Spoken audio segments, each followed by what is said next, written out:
guys, and welcome back to Botson Racing. Good day yesterday, day one. Had a winner, some unlucky seconds and a couple of places. Puts us around about evens for the day. So it is a bit of disappointment. We did get unlucky with Maljoom. Kieran Fallon did really give that horse a bad run. I was pretty mad, I'm not going to lie. It's one of the worst rides I think I've ever seen. He's tried to sit off the pace and he's just found no room at all. He could have won that thing by 2 or 3 lengths easily. Very, very annoyed. That would have easily put us profit. Annoyed myself. I looked at Coltrane as well. Again, decided to back something else other than Coltrane. It's annoying because I had that one in my tracker, but I just didn't fancy it that much today, or yesterday. And yeah, it's just sort of poured salt into the wound of an annoying day. Even though we were in, evens wise, it was a bit of annoying though. So what can you do really? So yeah, it was a very good day of racing. Really impressed by Eid. Again, I would have thought he won by a bit more. So maybe a step up in trip could suit, you never know. Maybe he's just got that stamina to stay a bit longer. He rolled easily on the bridle, and yeah, we could see him at York, who knows. See what William Haggas decides to do. So let's move on to the day 2. Currently around about 12 o'clock when I record this. Very late, I do apologise for recording this very late. Just was really busy last night. Had all my tips written down, but I just didn't find the time to record. So hopefully I can get this out about an hour before the first race starts. First race start is the Queen Mary Stakes Group 2 for fillies. Again, it's not too bad that I'm putting out this a little bit late because I'm not too confident on this selection. It's more of a small little punt. Don't fancy the top 2 in the market. I think the reason why both of them are just because of the trainers. Kevin Burke's very good with his 2-year-old. Dramatised, looked very good on debut, but I just can't back it. I think the price is gone now. It were 5 to 1 yesterday. It's now, I think, 3 to 1 now. I just can't see it. Like, value-wise, I can't see it. I can't see myself backing it. The form was boosted on that race, but he's the most likely winner of the race. I've gone with Katey Kontent at 11 to 1 each way. See how many places I'm offering. 6 places with 365, and I think this could do really well. Katey Kontent the first. Not much to say about this one.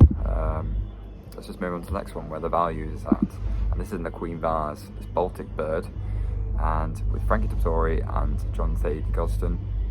I think this horse has got a good chance. 3 runs, progressing each run. Finally won last time out at Yarmouth. Finally I think the nail sort of dropped on this horse, the pin dropped, and they're starting to learn what this horse can really do. Really was impressive, winning about 4 lengths last time out with the claimer of Benoit de la Sayette on board. Again, Frankie's on board.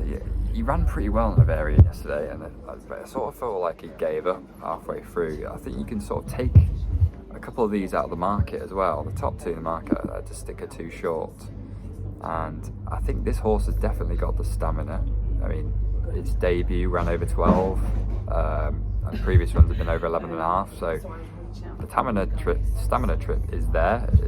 That's not going to be the issue. Distance is not going to be the issue, and he's won quite comfortably last time out as well. So not too sure why this horse is that high price. Maybe just because of those previous 2 runs after his winning, like 2nd and 3rd. Even if you look at that penultimate run, finishing a short head behind New Comedy, I think that's a great run. Yes, his first actual debut run, he finished 12 lengths behind Nahani, but horses progress, and this is what sprinters are all about, aren't they? These 3-year-olds always seem to progress, and the better ones that start off slow seem to progress a lot more. Look, he won his last outing by 3 and a bit lengths. Like, he's clearly come a lot from those couple of runs. I think this has got a good chance. Drawn high as well, which is good, and I guess, I know it's a mile 6, but at least that's something you may be able to get a bit of a lead off the start as well. So yeah, Baltic Bird, like this. Moving on to the main race, the nap of the day. It's Bay Bridge at evens. Can't see this thing losing. Wouldn't worry about the Japanese horse. Yes, it's got some good form. If you look at that Maidan race, that Group 1, you've got Pile Driver, Authority and your beer that all frank the form. Alan Kerr's gone in there and won next time out. Hookham, who's finished 7th in that race, has then gone and easily won next time out. So you can understand the level of form this Japanese, don't even want to try and pronounce this horse. You can understand the level of form this horse can show. But I simply wouldn't be having it. Shorter trip as well, so I mean I just can't see it sort of reproducing 1 mile 2 standard of form, even though it was 1 mile 4 last time out. But you can't really argue that that piece of form is cracking in that race. But I think Braybridge last time out in a Group 3 winning by 5 lengths, I mean what a race that was. He's going to find it a lot stiffer here, and Braybridge could be a potential superstar. And Ryan Moore is honestly riding out of his skin. He's really shown why he could be top jockey of the festival, and he could get an easy winner here. This could probably be a lengths job as well. This could win by 3 or 4, I reckon, which begs to differ where this horse is going to go next year, because this could be it could be an Arc de Triomphe horse. It could be many things. This could run at York this year. It could run against the likes of Baid and even beat Baid because of trips there. So yeah, I mean this horse could be a superstar in the making, and I can't wait to watch the race. To be honest, I think this is the nap of the festival, and it wins. So yeah, Braybridge.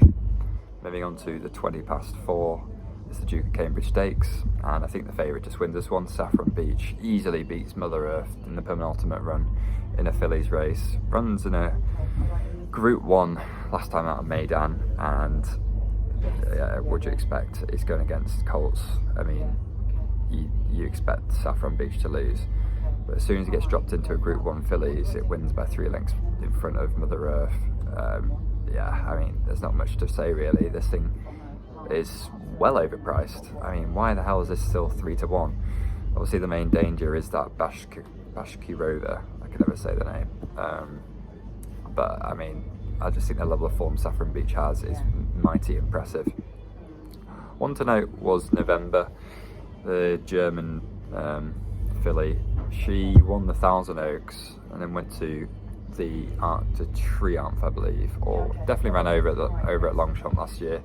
Definitely caught my eye. She was running pretty well, but it looks like the stiff ground isn't going to suit.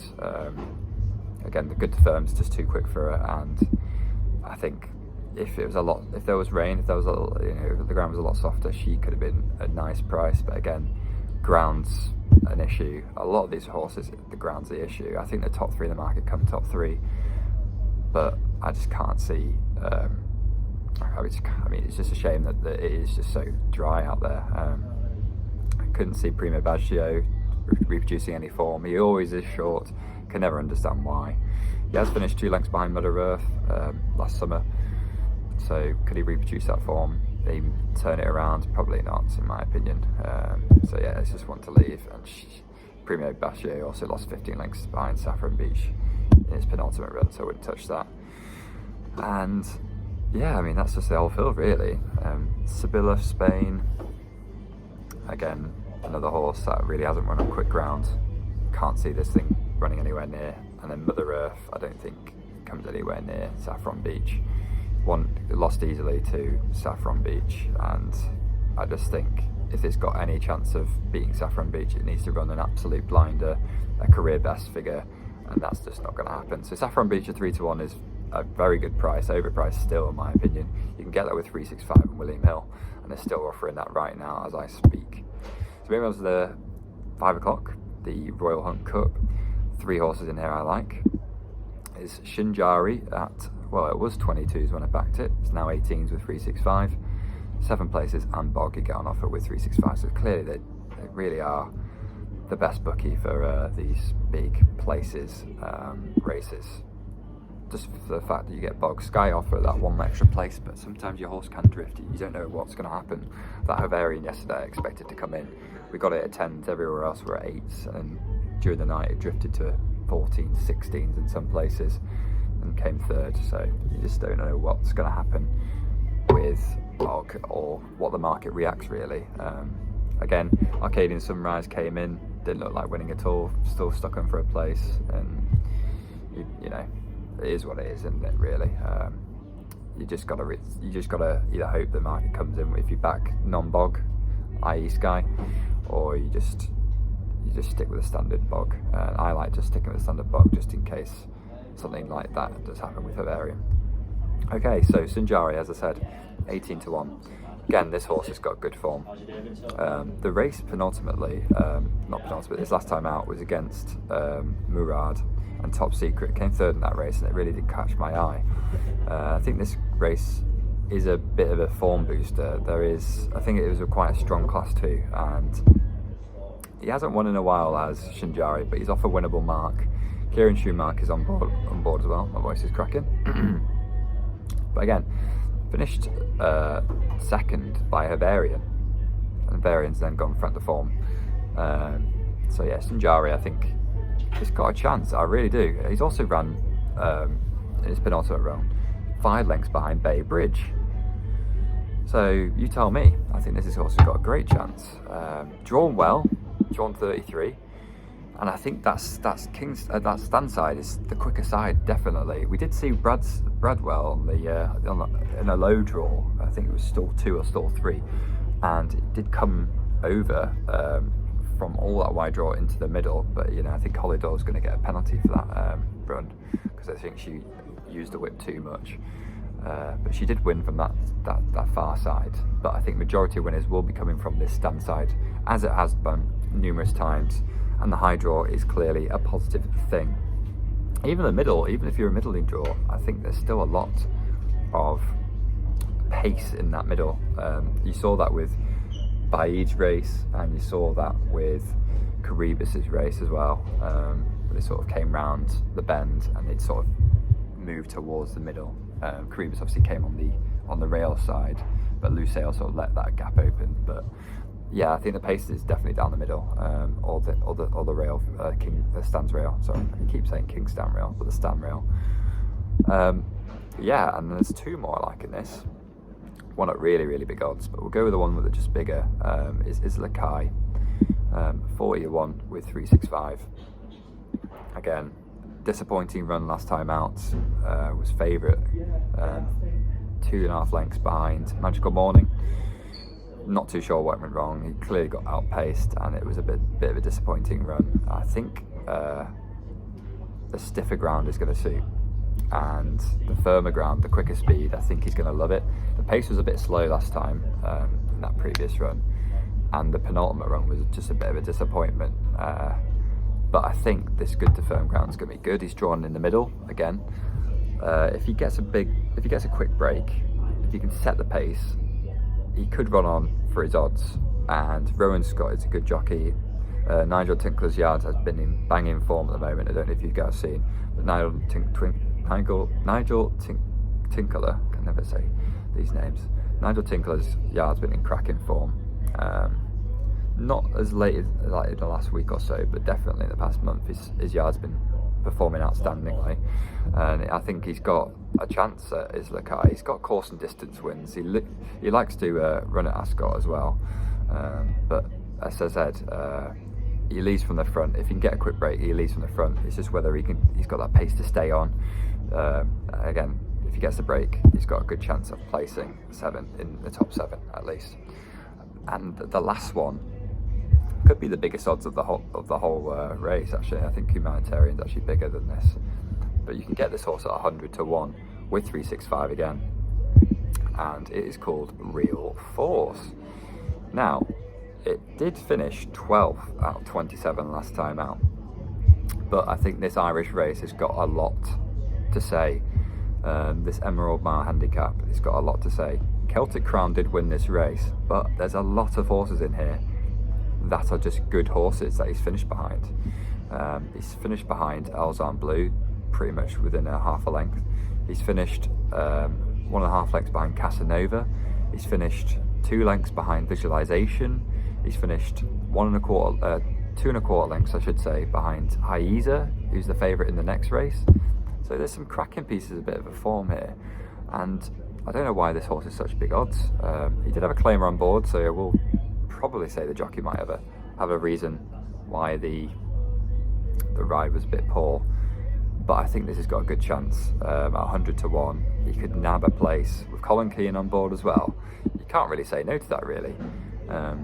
He definitely needs to come on for his previous run, but at 100 to 1, there's 7 places. Why not have a bit of a punt on this thing? Don't think it'll win. If it does win, then it just reminds me of that Cheltenham horse, Commando Fleet, to that moment where we just got a lovely ride and we just hung on to win. But yeah, I think this has got a good. I'd say got a good chance to place. I think he should be a lot shorter. I don't think he's got a good chance to place. I think he should be a lot shorter. I think he should be around about 50s, maybe even 40s at some places. But again, 100s just seem too big, and I think it's got to be puntable, right? Drawn down the middle next to Islakai. If he breaks well, he can follow Isla. And I said if Isla collapses, the pace sort of collapses from Isla, Real Force could sort of slip or even overtake and even take over Islakai and take off the place from Islakai, and Real Force gets a place. So who knows? We'll have to see. But that'll be a big race at 5 o'clock. Moving to the next two. No real sort of standouts in this race. I backed Chateau last time out at 5 to 1. Big market support, and again, Will Buick does what he did last time. Couldn't find any racing room, and somehow he's absolutely bolted home. Chateau, and yes, it was a lot of weaker field. It was a class 2, but this is a listed race, and there's some big horses in here. I have backed this straight to win. Chateau at 15 to 2. If Little Big Bear doesn't perform, then this should be the one that wins. If you want to go each way, you go each way, but I think I'm just going to back this just straight win. Chateau at 15 to 2. Why not? If Will Buick doesn't balls up the ride, then this has got a beautiful chance to win. Good firm ground. Why not? The only problem is the stalls, but if he can find room, I think he wins. As I said, the issue is just finding that racing room. He got caught last time out trying to find that, and he had to come from the rail out three wide to actually go on and just pin Rogue Spirit on the head, on the nod. But yeah, I think this has got a great chance of winning Chateau with Andrew Balding. Andrew Balding's yard's been flying for him as well, by the way. Absolutely flying. And the next horse in this race as well is Wodao.